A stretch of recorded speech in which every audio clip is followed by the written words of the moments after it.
Okay, let's just do a recap here now before we move on. We started out on the passenger side here. We've got the heater hoses unhooked. We've pulled the charge tube out. The coolant reservoir here in the front. There's some wires that go to the alternator and then also to the glow plug relays that hook up over here at the starter relay. Then they lay down here beside where the battery is, and then they go across to the engine. Here's the one for the starter relay. The other one is up here for the glow plugs. This is the alternator here. And then this is the one for the glow plugs. And then just pull them back once you've unhooked them over here. There's also a little ground bolt here. You can see it right there that hooks up to the ground cable for the battery right here. That hooks up to there. It also goes across along with the positive cable, which hooks up here, and then also has this extension that goes across here to the other battery.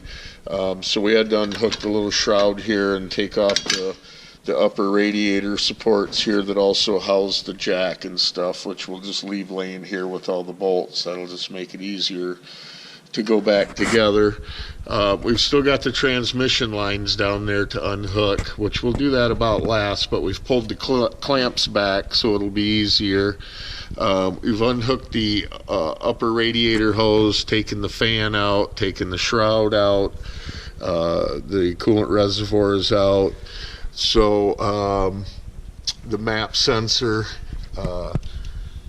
there's a hose that goes to a nipple down here on the engine. Probably not going to be able to see it with the lighting I have down here right now, but there's a hose that goes over the nipples right there at the tip of my finger, but I don't think you can see it. We took the battery out just to get better access to the cables and stuff over here. We've taken the air conditioning compressor off the mount here and then laid it over here in the battery tray, and note that it's still hooked up. We haven't lost any freon, although when we get done here we'll check the charge and make sure it's full. So other than that, I think that's about where we're at here. I've got clearance. What I like to do is just sort of look at the engine and look at the cab and then check the view here and see if there's anything that is between the body and the engine through here, through this area and down, that would go up with the cab but still be attached to the frame. So that would be bad, and one of the things is these tranny lines right now. So we're going to be working our way around the side here. Going to be taking this battery cover off and probably the battery out just to get it out of the way. The air cleaner lid there, and then the tube going across. Then we'll pull that charge air line out. We're going to have to deal with the master cylinder with the brakes, and then also the steering shaft. There's some lines that go from the power steering pump up to the hydro boost that we'll have to deal with too. Few electrical connectors down there. So anyway, we'll get going on this side over here, and then when we get that done, we'll recap again and show you where we're at. We'll just have a couple things underneath to unhook, and then at that point we'll be lifting the cab up.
Okay, I wanted to go over a couple things here that I don't think I covered taking it apart.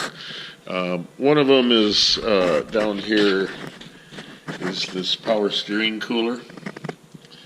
Hoses here. That comes through right here on the corner of the cab and then bolts with these two bolts right here. That needs to come off before the cab is raised. And also this flap right here attaches down here at the back of the bumper with some push pins. That needs to be unhooked. And then also over here, actually at both wheels, there's this ABS sensor, and it's attached to the inner fender right here and then plugged in right here. That needs to be unhooked. And then also I took the inner fender out before I remembered to turn the camera back on.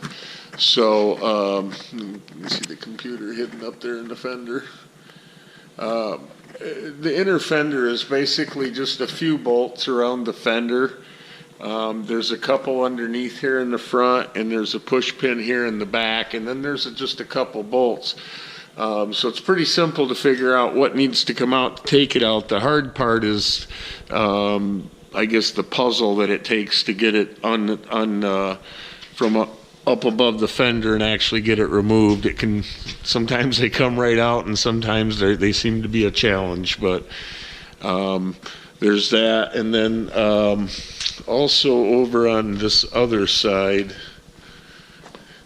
we talked about the cable that hooks up right here, the ground cable, and this is the cable right here on the frame of the truck.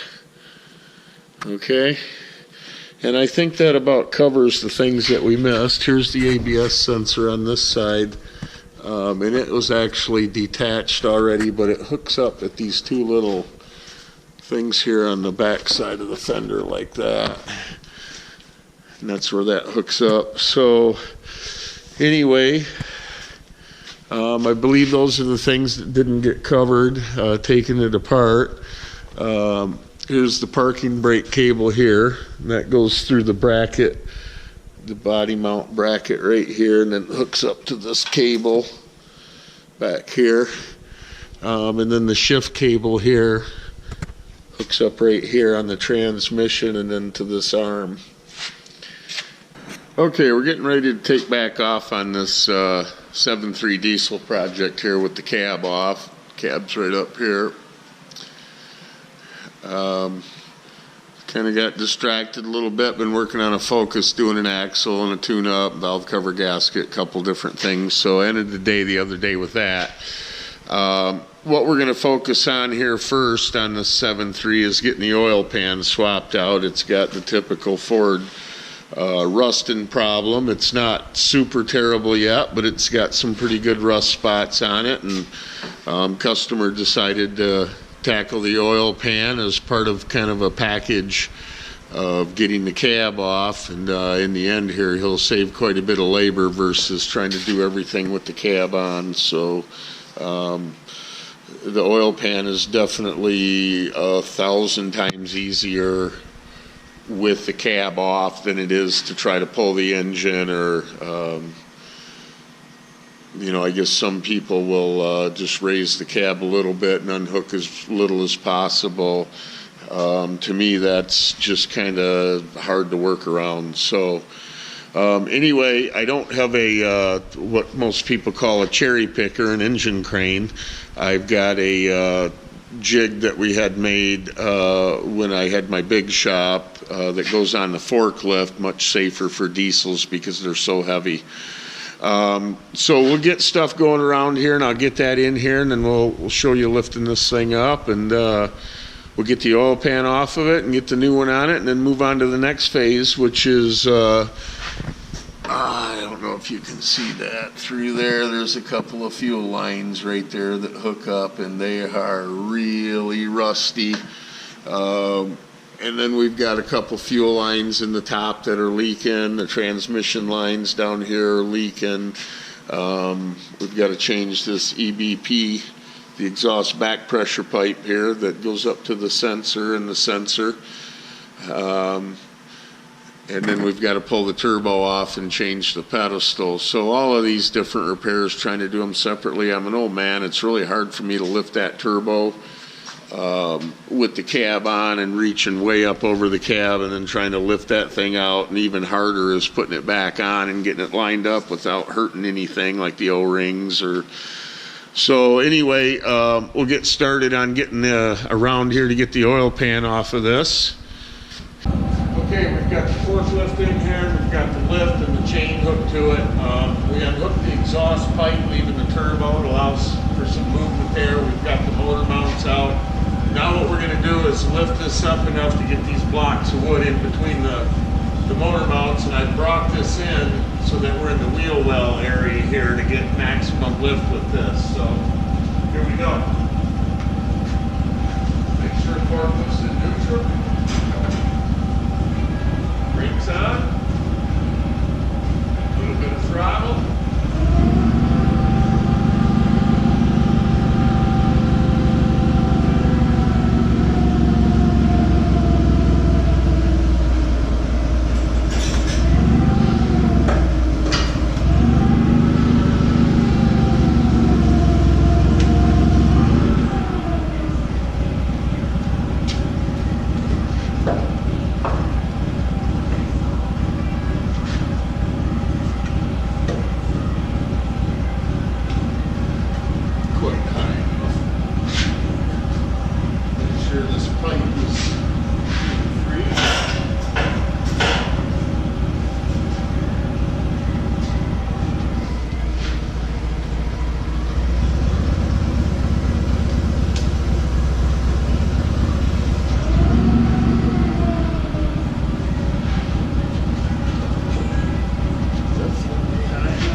Make sure we got the clearance. Oh yeah, no problem. It'll come right out of there.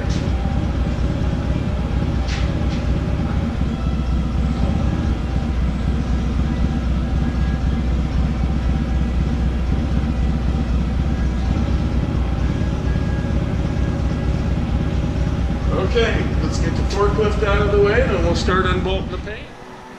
Okay, first thing we're going to do. Got this motor up now and we're ready to start repairing. So we're going to get the starter off so we can get the inspection cover off down below. Then we'll remove the oil pan. Some 17 millimeter bolt heads. And they are tight. Holy cow, they're tight.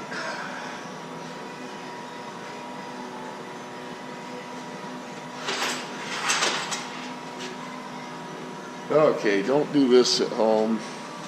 These are snap-on wrenches. Seem to handle it okay most of the time.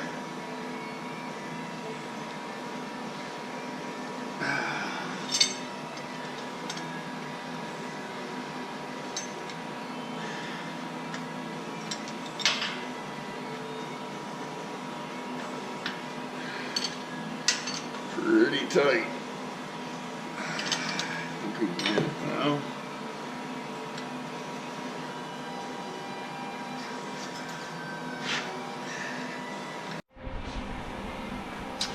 Okay, got the starter pulled back.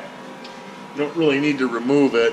We just needed to get the cover off. There's a bolt up under here, but when I removed the starter, the cover fell off. So looking up here, the bolt wasn't tight. Somebody's probably been in here before and didn't quite tighten it. Now the next thing we're going to do is remove the dipstick here. Got a little wire clip there that we need to pull off of there. Okay, got the starter pulled back. Don't really need to remove it. We just needed to get the cover off. There's a bolt up under here. But when I removed the starter, the cover fell off. So looking up here, the bolt wasn't tight. Somebody's probably been in here before and didn't quite tighten it. Now, the next thing we're going to do is remove the dipstick here. Got a little wire clip there that we need to pull off of there.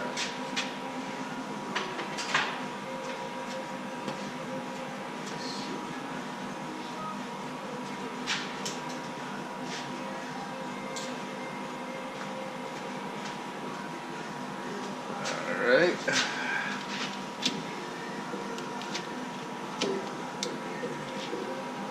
It's a corrugated style, so we just need to pull it.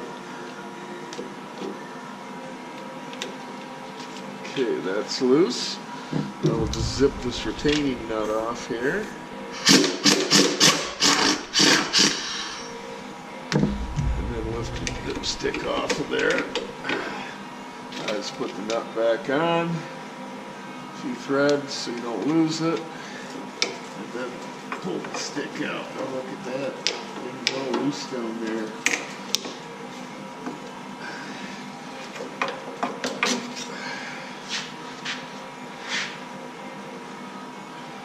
Okay.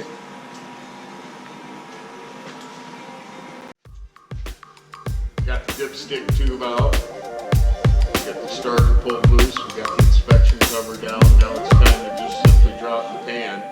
The 10mm bolt heads. With the engine up like this, they're pretty accessible. Trigger angle. Sorry about that. Okay, so.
Loose.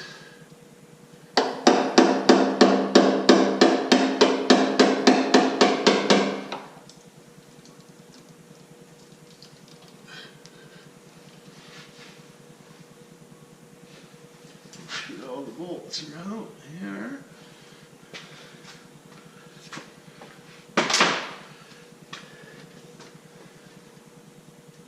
We don't really need to worry about hurting the pan because we're replacing it.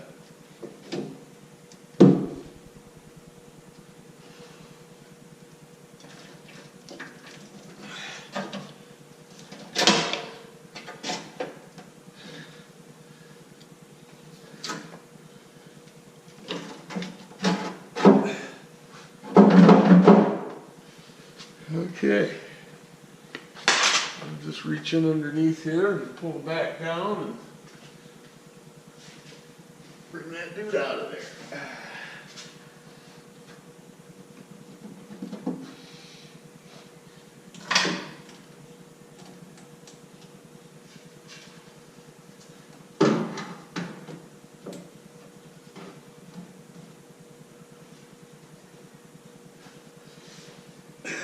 Still a little bit stuck in the back.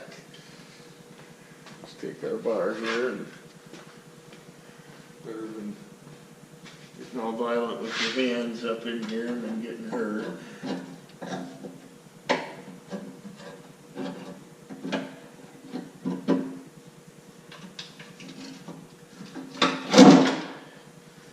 Alright, it's loose now.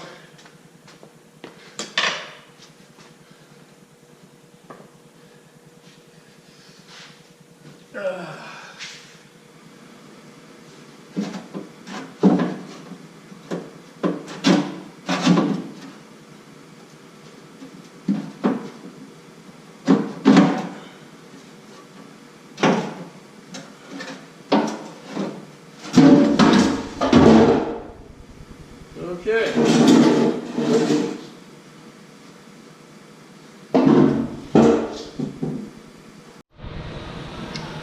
Okay, this is the part that most mechanics enjoy the least, the cleanup, the scraping of the old gasket. Got a couple different tools, an angled one and a little straight one, and of course you got more. But the idea here is to get this surface under here all the way around where the oil pan mates as clean, I don't want to say as clean as possible, it just needs to be clean. So what I do is I scrape it down, getting all the heavy stuff off, and then I can go through with a Scotch-Brite pad and just sort of clean any residue that's off of there. And then the final step before you actually are going to glue it, and you need to do this to both surfaces, the oil pan and the engine block here, is I take a clean white rag and I spray brake clean on it, and I wipe it under here, and keep doing that and changing the surface of the rag so that it's clean. And I'll keep doing that until I get very little discoloration from the metal. And as you can see, this is kind of a big job to change the oil pan, so we don't want to do it again, especially for free. So you want to make sure that that area is just as clean as it can be, nice and dry, oil free, and then we'll put the glue on, glue the pan up, put it up there, and of course using Ford RTV is definitely recommended. They have some that's basically says, for the 7.3 diesel, and you don't want to use that red Permatex stuff or anything like that on there, because you do not want this to leak again. So the biggest things, get it really, really clean, brake clean it when you get done, and then use Ford RTV, and you should have a successful reseal.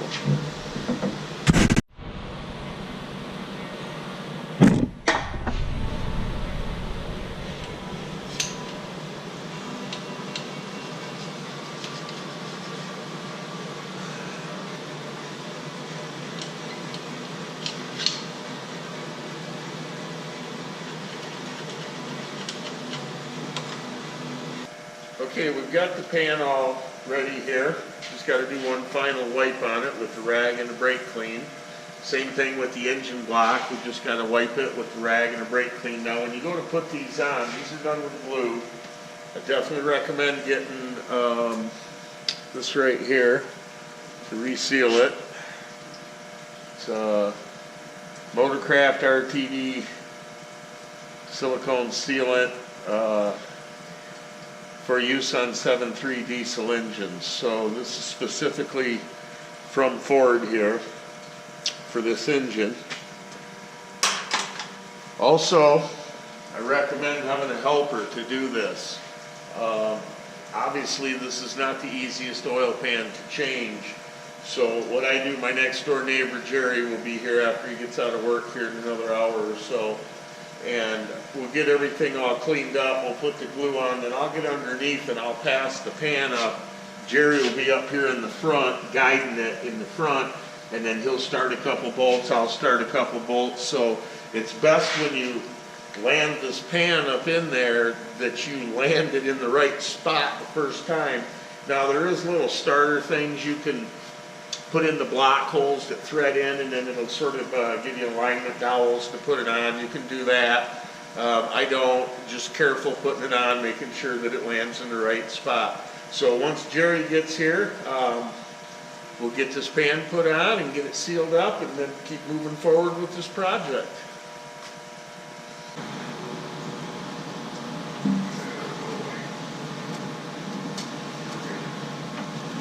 Whoop.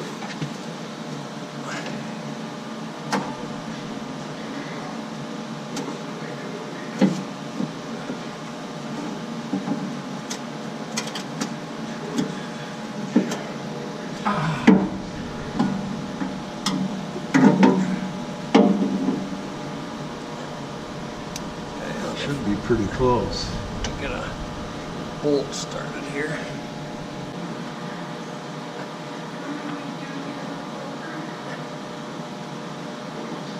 Take that one started.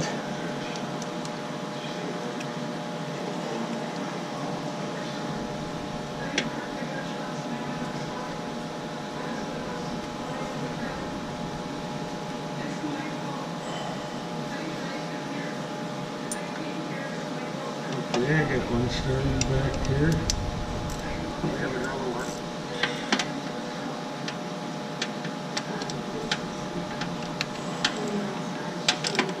You got another bolt there. Yep.